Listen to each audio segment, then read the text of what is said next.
Thank you very much, Oliver, for the invitation, and thank you everyone for coming.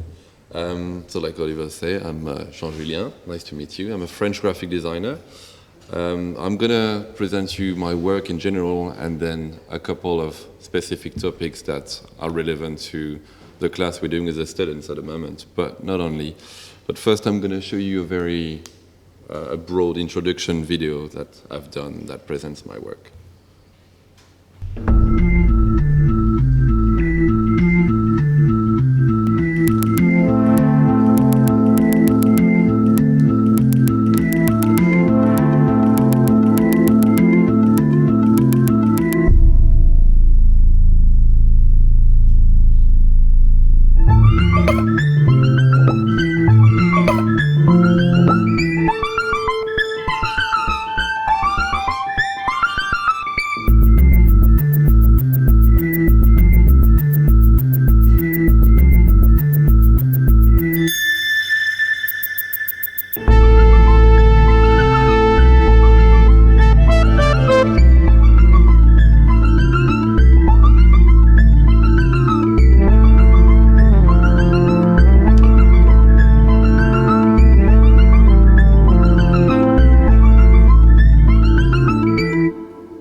So that's a very broad presentation, which doesn't necessarily make any sense if you don't actually see the work. So I'm going to walk you through some of the stuff that I do. I do a lot of illustration. This is an illustration for New York Magazine, for an article called Where to Eat, which was a guide to Manhattan's new and exciting restaurants. In general, I try to be eclectic, but there's always a very illustrative base because I've always drawn it. That's a language I feel comfortable with. But it's also something that I find to have its limitations. And I'm not really using illustration in the conventional sense that I've been taught in university, which would be much more narrative. On the contrary, because I did a design and graphic degree in France and then in St. Martin's in London before moving on to the RCA, I've got a very traditional education in graphic design with typography, the rules and construction of image making. So it started as something very academic, which I've had the time to explore over the years in order to turn into something a bit more organic and hybrid and something I would feel much more comfortable with. But like I said, even though the base is always illustrative, I try to challenge this illustrative look by experimenting with mediums. That's a campaign that I'm currently working on. That's not finished for a big theater in France. It's a national scene called Montbéliard, the National Theatre of Montbéliard. And just to explain to you briefly what it's about, they've got 7 different theaters and exhibition spaces and galleries that are all over the cities. So the challenge was to try to create something fun and engaging that would present this notion of walkabouts in the city. So we've taken a shoe per location. The one on the left is Hôtel de Spodek, which is like an exhibition center they've got. So for each poster, we're going to have a pair of shoes, and then in the teaser that we're making, the video to present the season, we've got shoes talking to each other. So like the one on the right got his tongue and it's moving. So it's still very illustrative, it's still hand-drawn, but I enjoy it because it's still my language, but I guess the look's a bit different. I also do various work. That's the packaging for the French store Colette. They asked me to do a series of candles for them. So that's very illustrative. That's the wallpaper for the Pompidou Center in Paris. That's a series of books. It's a collection for a French editor called Flammarion. And I really enjoy, once again, going from this sort of massive mural to something much smaller in scale and quite cute, the sort of stuff that I would collect. That's the sort of the idea behind it. I also do a lot of editorial illustration. On the left, it's for Le Monde, which is a French newspaper. It was about everybody loves everybody, about relationships and chilling and not chilling. On the right, there was a collaboration with Martin Parr for, you're gonna hate me if I say the title in German, but you know the magazine. And aside from my commercial work, also it's really important for me to keep a personal practice, which is kind of my laboratory, if I might say, where I try stuff and where I'm able to develop a much more personal language, express political ideas without pretension, because it's in the context of exhibitions or blogs. That we've got a blog with friends called News of the Times, where essentially we try to push ourselves to pick an article a day to illustrate it. So there's that serves as a direct practice for the editorial illustration work that I do. And it's also great because I've got total freedom to experiment with it. So this graphic language that I use allows me to make social commentaries, which is something I find very important and which is very much what the workshop that we're doing at the moment is all about. So the series of work that I'm showing you at the moment is part of a show called Allo that I had in London a couple of months ago. That was my first solo show in London, and the theme was about social and antisocial behavior, communication, and how we interact or not, which is something that a few students in the class have felt the need to represent in the workshop, which I'm very happy because that's something I'm very interested in as well. So it ranged from using smartphone in concerts to one of my personal pet peeves, which is automatic cashiers. Don't know if you've got any of that here. You do? Okay, well that's something that really annoys me. So that's quite. I try to vary. I try sometimes because for such a long time I tried to stay in the field of commercial, bold, minimal, poster-ish kind of illustration. I also enjoy challenging myself and going to something that I would consider a bit more descriptive, a bit more narrative, like this. But because we're in the middle of graphic design, I'm at liberty of getting rid of elements in order to add efficiency to the reading of what I consider to be the image. Even if I do illustration that is a bit narrative, I always try to see my images as posters, just because that's how I learned doing what I do today, and that's where my heart lies in, I guess. I just like the idea of trying to tell a story in a very non-narrative set of tools, which is minimal in means or proficient, like that. So that's on the bottom, that's observation on well, it speaks for itself, I guess. On the right, you've got an image about the double-deckers in London, which is something that actually happened to me once. There's also, I think the one on the right resonates quite often for people, as annoying as it is. That's something that I thought was funny to illustrate. And on the left, I don't know if everybody's familiar with the anagram, YOLO, you only live once, which, as it turns out, is also a song by the rapper Drake, but because I'm not down with the kids, I didn't know that. But it was quite funny, because then I got mixed reaction from people who thought I was advocating for the rapper, which I'm not. And those are other images on the theme for the show as well, about mobile phone, TANs, and iPad. I'm going to show you a quick video of the show, which shows you some of these images, and that's also going to show you some experimentation we've been doing with posters and mobile phones, because the theme was mobile phone. We thought it'd be cool to try to play around with that, and you'll see what I'm talking about.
So that was the show in London.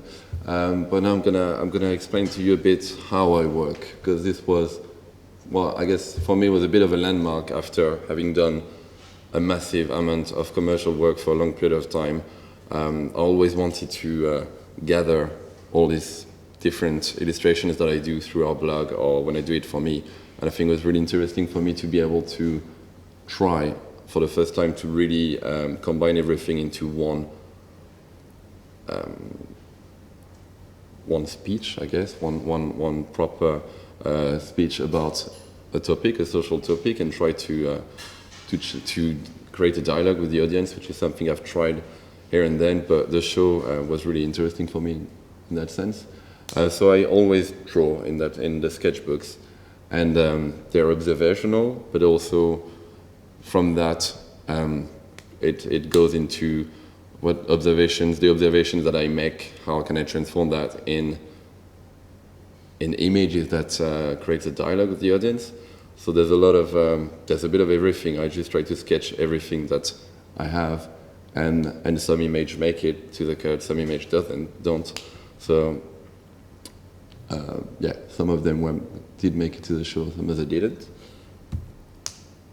On the left you can see the sketch for the one on the right, which essentially, I try to keep I think it's important when you use raw brush pen or things like that. I think I would be missing the point if I was trying and retrying again to perfect one image. So essentially I do one line drawing and then correct it on the internet to enhance it, but it's important for me that the main drawing keeps a bit of spontaneity, I guess. That's some paintings that I've just experimented with, which are for a next show, which is about society as well, but less of an emphasis about technology and more visual puns, I guess, in general, which balances fairly well with the other kind of work that we're doing with the theater at the moment, which is very, very much poster-based, in-your-face, designy, and this is what I consider to be much more narrative and much more eloquent, I guess. This is, oh, sorry, it's cropped at the top, but you see on the right the original drawing, and that's the painting that went with it. And that's something that I've really enjoyed doing in the show. I was showing you the web app that we've developed, and that's something that we've experimented with my brother for the show, because that was a great safety net. I was the audience was the judge whether it was successful or not, but you can't really do that when you do a project for a client. You have to justify a lot.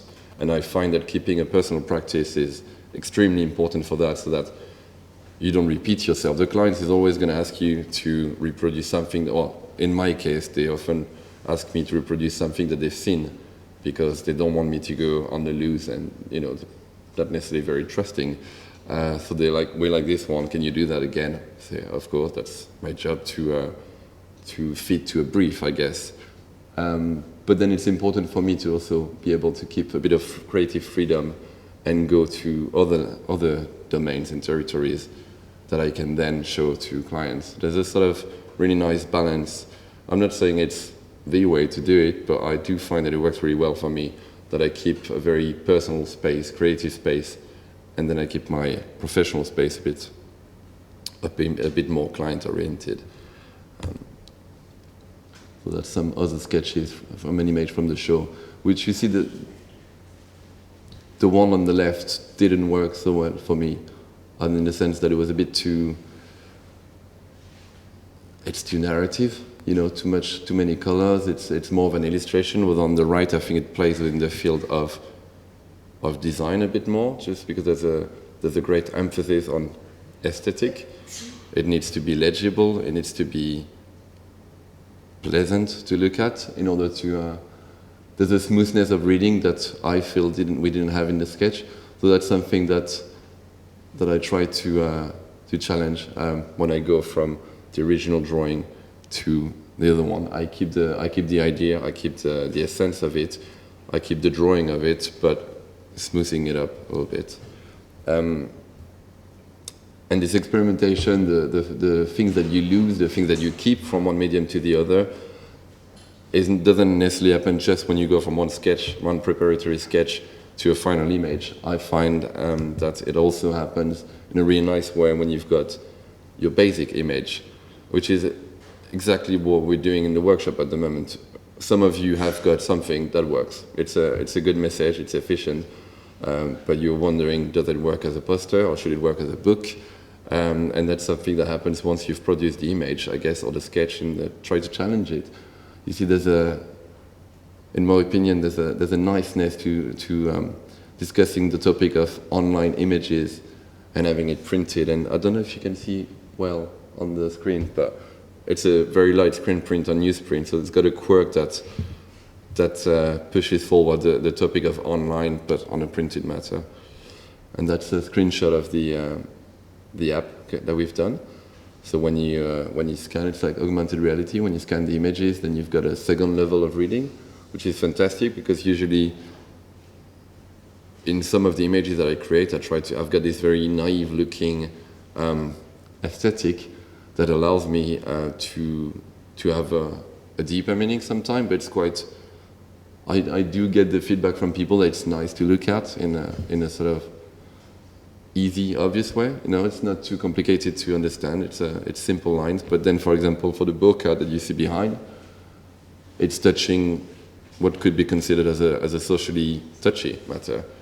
Not everybody's comfortable with it, and it's got mixed opinions. So that's two levels of reading, but I do find that with new technologies, you can add a third level of reading, which is fantastic. And this goes from using this kind of medium, or also, as you can see, it challenges the image to go from printed to actually painted.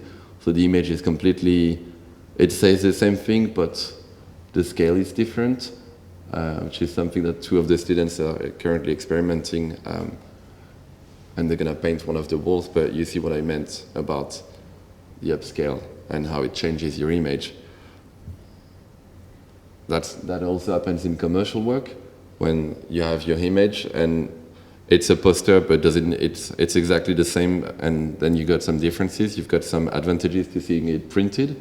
It's got I don't know, for me it's got a street style that I enjoy, and I can see that I can see the purpose of my image, which is to communicate in an everyday environment. So it's losing, you know, you've got the reflection, you've got the frame that I didn't decide on, and that's something that every poster will have. So that's really interesting. It challenges the image, and then on the left you also realize that it's essentially the same, so it works the same way. So for me, when I create an image, I fantasize about it being printed, but it's not a condition. It's not a condition for the success of the image, as in now, if you want to share an image, you share it online mainly. So you can see that it's really, I love it printed because, I don't know, it's big, it's quite ego-friendly. And then on the left, it does the same job, but it touches a gazillion more people because it's online and it can be shared. So it's funny to see how the medium changes what you can say. But it's not restrictive. Essentially, that's something you should want to play with. That's another big scale experimentation that I did for a chain of restaurants called Byron Burgers, which are very good burgers in London. And so that's going from the exhibition experimentation that I was talking about, where I've got my comfort zone, where I'm the only judge of it, and then it allows me to then use it in my commercial work. But changing in scales and printed, non-printed is not the only evolution that I found and discovered. One other big step for me was collaboration. So I've always been working with my brother Nico, which is an electronic musician that does electronic under the name Niwawa, which is impossible to write and pronounce. And he also does a lot of video and web design. So for example, this project called Silhouette is a small book that I did, where it was just a very graphic visual games about silhouettes, you know, which it's efficient in itself. It says something. I think it works, but then it was actually his initiative to be like, oh, this is really good. I really like it, but you could you could say so much more if you try to animate it, or you could say more, you could say it differently, or you could try to challenge and see what happens. So we made a little video based on that.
So yeah, when we finished that video, well, I can say it because it's a collaboration, it's not my work, but I was blown away. I told Nico, this is amazing, this is so much stronger than the book was, because the music and the sensibility that maybe my brother has in terms of story making, he's always been keener on doing darker stuff. And I think because of the imagery, I've got something happened that make it so much more powerful than what I could have done on my own.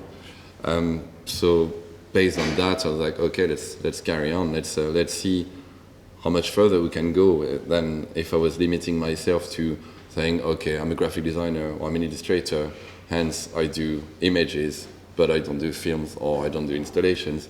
So I think for me it's something that I learned over the years, and I really try to keep as a red thread in my practice. It's to never let the sort of assertion or confidence or definition that I have of my own work limit what I should or shouldn't do. Hence the stuff that we've been doing with Nico. That's his album cover for his EP, it's an EP cover, sorry, for something called Troll Slayer. And for that, I submitted a few illustrations and suggested that we did well, I'm going to recap. We've always liked Dungeons and Dragons and stuff like that. And for his 25th birthday, I commissioned him his Ultimate Fantasy, which was a self-portrait as a king in the style of a classic painting. Very distasteful, but pretty awesome looking. I'm not going to show it. So I told him, why don't we do something like that for your album cover? Why don't we commission someone to do a painting of you as a knight? And after a few, we bounced ideas back and we're like, well, no, actually, why does it have to be 2D? You know, what we really digged when we were kids were the imagery, like the cheesy 1980s Dungeons and Dragons movies and all that stuff, the kitsch, but the fact that those guys didn't yet have the means that you have now with CGI, but they would still go for it. You know, you make do with what you have. So that's what we did. We hired an armor, and we made a big troll head, and we got a smoke machine, black red background, and that's the cover, which is 1,000 times more powerful in my opinion than an illustration would have been. But still, there was a great importance in illustration that all the vintage trading cards and stuff like that we used to love when we were kids. We wanted to translate that as well, which is what we did in the music video that I'm going to show you just after, which basically is a sort of homage to 1980s memorabilia.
So that's we also found with Nico, even though we've got very different skill sets, and that allowed us to explore new territories. We also discovered that working with other people might enhance the projects. So we worked with costumers and textile designers to do that's 2 photos for a pitch for Uniqlo, which is a clothing brand. That's an installation that we did in a castle in France. So we decided to do a giant Cluedo, but instead of having 2D cardboard silhouettes, which we thought would suck a bit, we decided to actually create a series of characters and to put them in the collection and have people walking around trying to find who killed Santa Claus.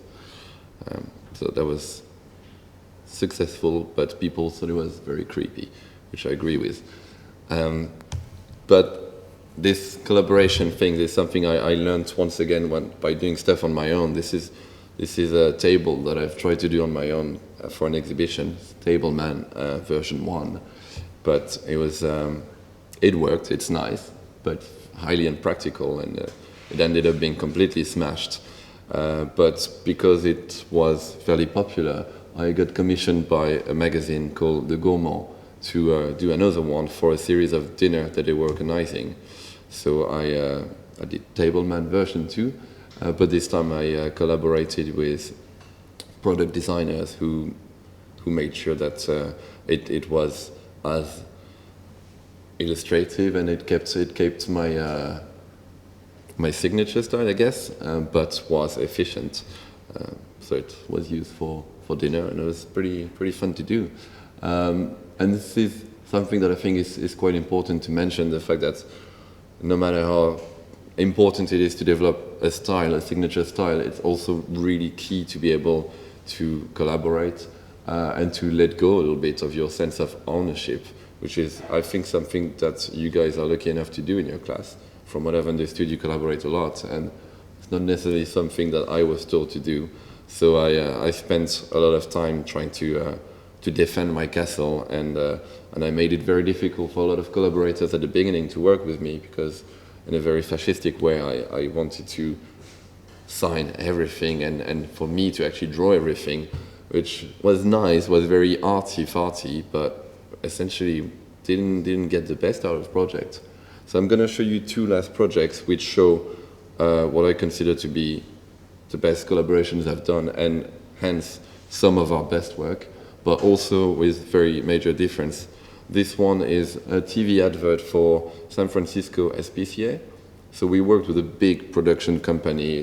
We had a massive cinema set, a team of 50 to 70 people running around, and we were directors and art directors. So the people we worked with for the costumes did an absolutely fantastic job, and this is just, I feel so lucky I've had the opportunity to work with it, with them. That's the sketches that we sent them, and that's the photos that we got over the following weeks. Production ended up having this little guy, which is, I mean, yeah, it's exactly the drawing, it's exactly what was on the paper, but real, and it's insane. However, the production company that we worked with proved very difficult. We were constantly between London, France, and San Francisco, and that just wasn't working. The client was very demanding, and we couldn't keep this very precious creative freedom, which actually is something precious, but it's something that doesn't necessarily happen properly in the real world. That's something that we became very comfortable with when we did our music videos for ourselves, where it was flawless, it was full of flaws, but the creative freedom was total. Whether for this one, the technical achievement is flawless because it's done by professionals, but we lost what we consider to be our touch in the advert that I'm going to show you.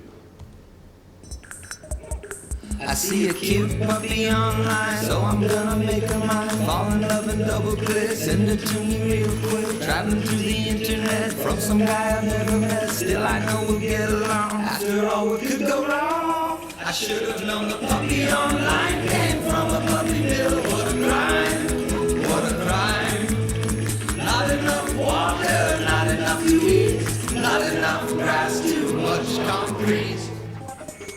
When the puppy arrives, I won't know her mother died. She couldn't have another litter, so they went ahead and killed her. When I take her to the vet, it's genetic defect, illness and aggression, super serious depression. Should have known the puppy online came from a puppy middle. What a crime, what a crime. One thing's for sure, now I know, shelter dog is the way to go. Still fun to look at, but it's a bit disappointing from what we originally had in mind, which was a bit more extreme and grim, because we're talking about dogs being beaten, amongst other things.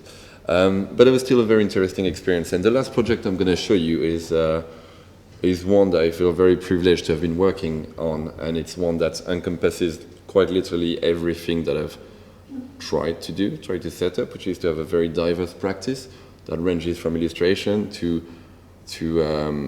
furniture making, to big installation, changes in scales, collaborating with people. It's a bar that was commissioned by a touristic and cultural committee in the city of Nantes in France.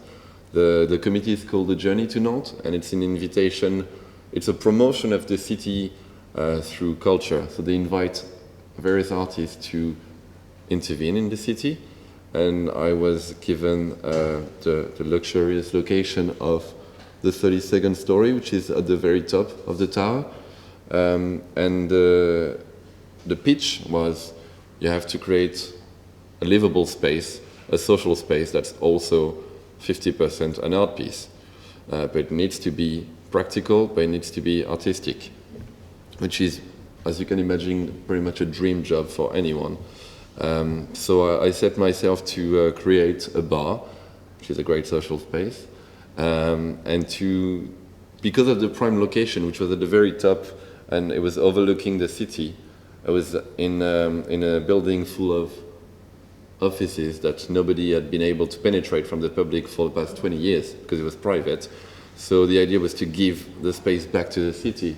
So I decided to do something very comfy, hence the nest. And that's a really rough sketch of the space where I did a big 41 meters long bird with a bar in its body, and then the seats would be eggs. That's the sketch that I gave to the production people. They were very unhappy with it. They liked the idea, but they're like, what the hell, man? What do you want us to do with that? That's the sketch for the furniture. It was a painstaking year-long process, €1 million grossing, which once again never happens. You know, that's how crazy the project was.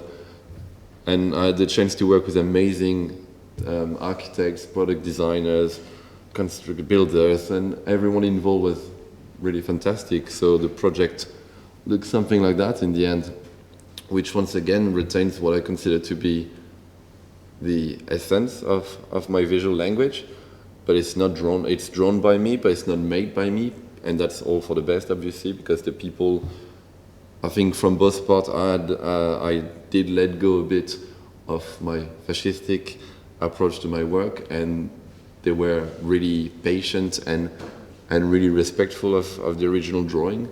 And in the end, you've got this crazy squishy bird with the bar in there. The staff of the bar wasn't too happy to be coming and going through what is essentially the anus of the bird. And that's the neck that runs around, and it's a soft, it's a faux leather, so you can sit, and it's quite comfortable. It's like a big rubber toy. That's my brother Nico ordering, and those are the seats. And that's it. Thank you very much for listening.